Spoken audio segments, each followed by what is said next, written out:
James in Ottawa, Canada. How are you? You're on with Denis and Matt. Hey, guys. Hey, Matt. Howdy. What do you got for us? Well, I'm an atheist, but my best friend is Catholic, and we've been having some conversations about, God and suffering and evil and morality and stuff like that. And he seems to be kind of going through a similar process of, thinking and deconverting that I did. And just as his friend, he says this is a glue that holds his life together, and, his mom's Catholic, his brothers, his sisters, his grandmother, like it's a whole thing. And right. I feel like I'd be taking something away from him if I kind of kept pursuing the evidence, basically. So, well, how are you taking something away from somebody? By having a conversation and talking about logic, by talking about evidence, by talking about what you are and aren't convinced of, you're not taking something away from anybody. None of us are advocating marching around and taking away people's hope or religion or any of that. Right. The responsibility is on the individual. And if they care, if this is somebody who's expressed an interest in caring about the truth, then if what you're doing is not, if you're honestly seeking the truth and helping that person seek the truth, it's not your responsibility what decision they come to. And the thing that you're worried about them losing is actually the irrational thing that's keeping them there. So it's like, oh, you better not question, because if you lose your religion, all of a sudden you'll lose your family and you'll lose your community and all these things. Yeah. It would seem to me that that's such an obvious manipulation tactic that, at a minimum, you would be freeing someone, allowing them to be themselves and follow their mind where it leads and follow the evidence where it leads. I've never taken away anybody's religion. Yeah, they are holding themselves hostage to their family. Yeah. It's weird. Okay. But if you're uncomfortable with it, then once again, here we are about Welcome to the Honesty and Feelings channel with your hosts, Denis and Matt. Talk to your friend and let him know what your concerns are. Right. And phrase it like, I think that this and this and this, Yeah. But you can also do I'm worried that if you continue down this path and you get to where I'm at, which is not believing any of this, that you might resent me if there are negative consequences of it. And then talk about the negative consequences and talk about how there are teenagers who've had to contact us and other organizations to find them new homes when their parents kicked them out. And whether that has anything to do with love, whether it has anything to do with something that anyone could view as godly or divine, about how the real consequences of disbelief, even in the United States in the 21st century, is non-trivial, and that organizations like American Atheists are working towards, atheist normalcy. Because if, in fact, there is a God and his family's view of this God, if Catholicism is correct or his version of Catholicism, then why on earth hasn't God intervened to stop, turning nuns into sex slaves, which has been in the news this week? Right. I'm sure that you guys have discussed some of these because you were talking about problem of evil and harm and all these other things. But at a minimum, why hasn't God intervened to say, hey, here I am, and now you all at least know I exist, and now you don't have to break up your family because somebody does not acknowledge my existence?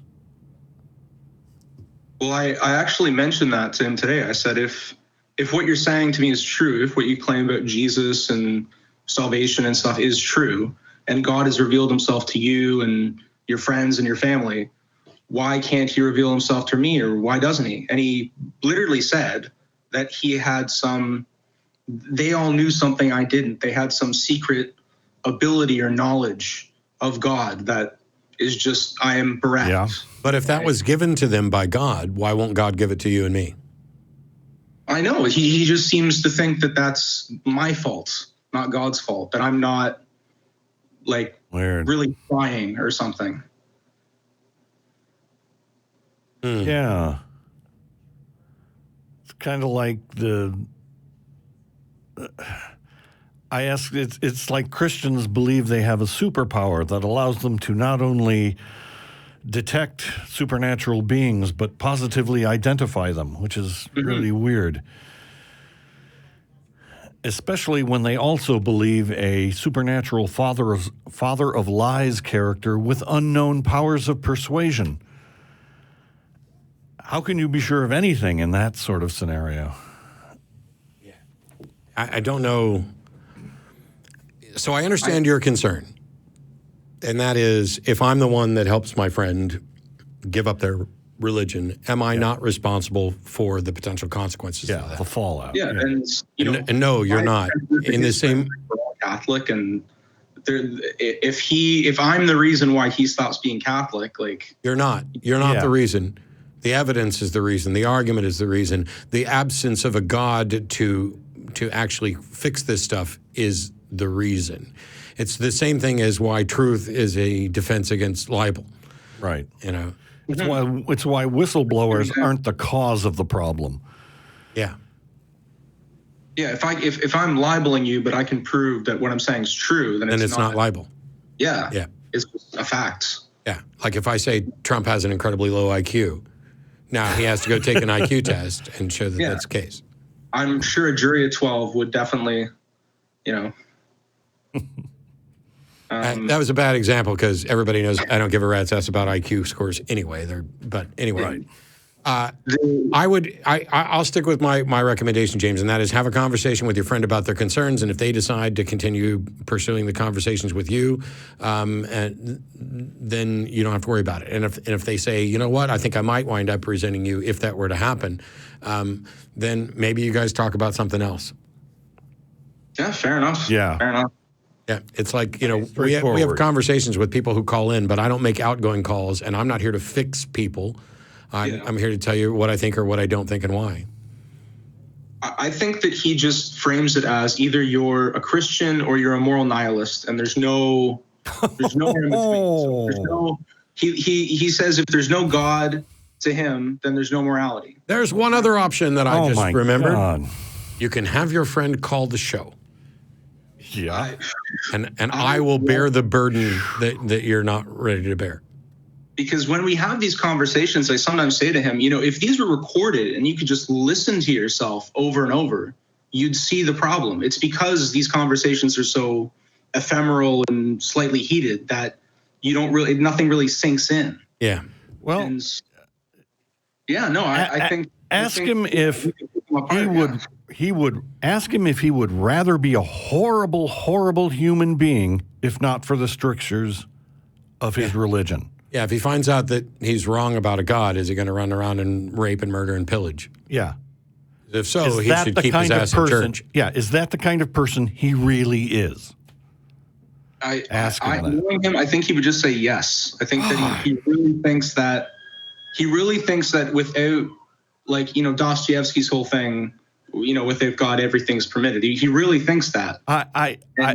Unfortunately, I have to agree with you because I've had that conversation and I got the answer, yes, I would be out raping and killing. Yeah, we both. And I just look at them in horror going, what the hell, dude?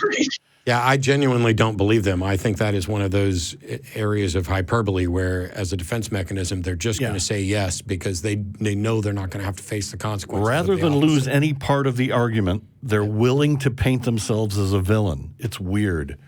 James, I'm gonna let you go, but touch base with us, and also, we'll always keep recommending people reach out to Recovering from Religion. And by the way, your friend can reach out to them too, because you don't have to be an atheist to do so. But I'm gonna move on to some other callers, and I have a news story that I need to read from the booth. So thanks, James.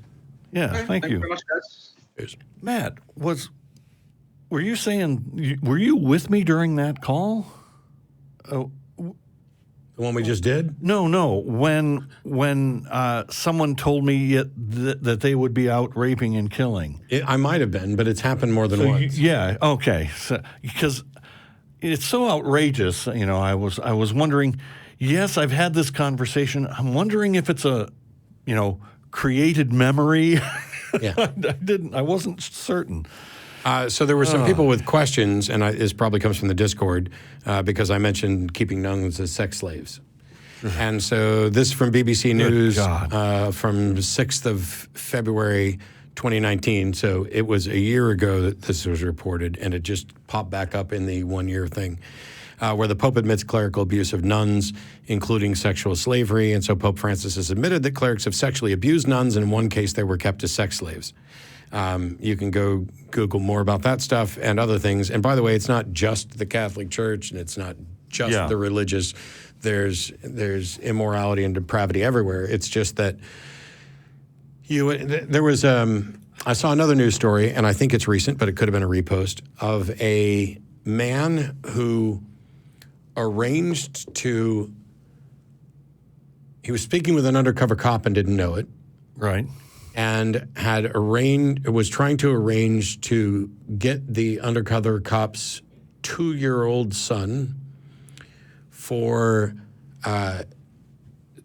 sex and torture along those lines.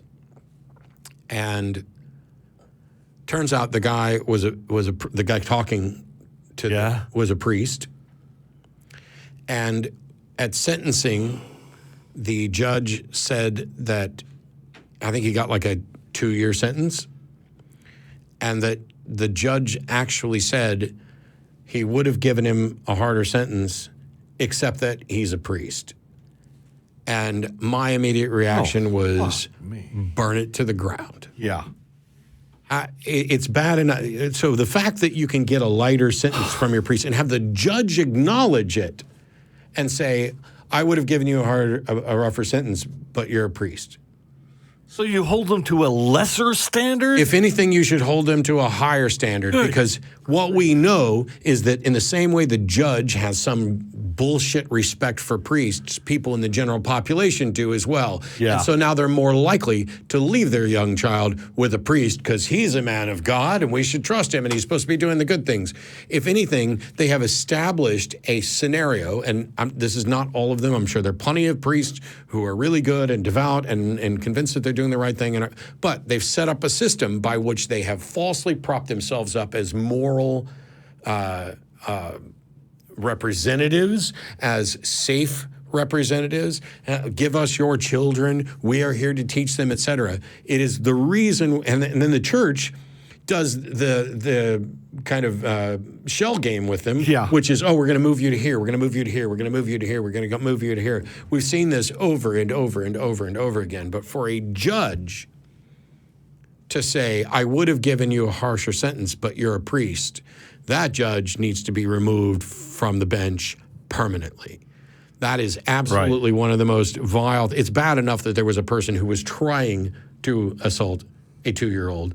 And we're fortunate that he was talking to an undercover cop and not some horrible person that actually had a 2-year-old. But to go through all this and go through a trial and then get a pittance of a sentence because you're a priest, so we're going to let you off a little lighter. And for the judge to say that, I couldn't believe it. I'm waiting. Somebody please find out, because I didn't go through and do all the due diligence to sort through all the facts of all this.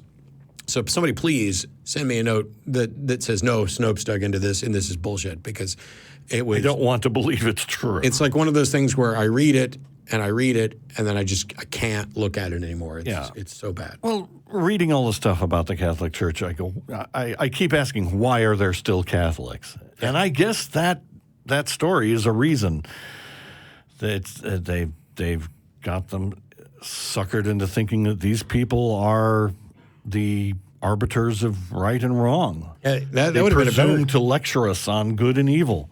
That would have been a better question for James than the one we suggested, which was, if you found out there was no God, would you run around and pillage? You should say, if you found out there was no God, would you try to sexually assault a 2-year-old? Oh, wait, because here's a priest who did this. If you find out there is no God, would you keep nuns as sex slaves?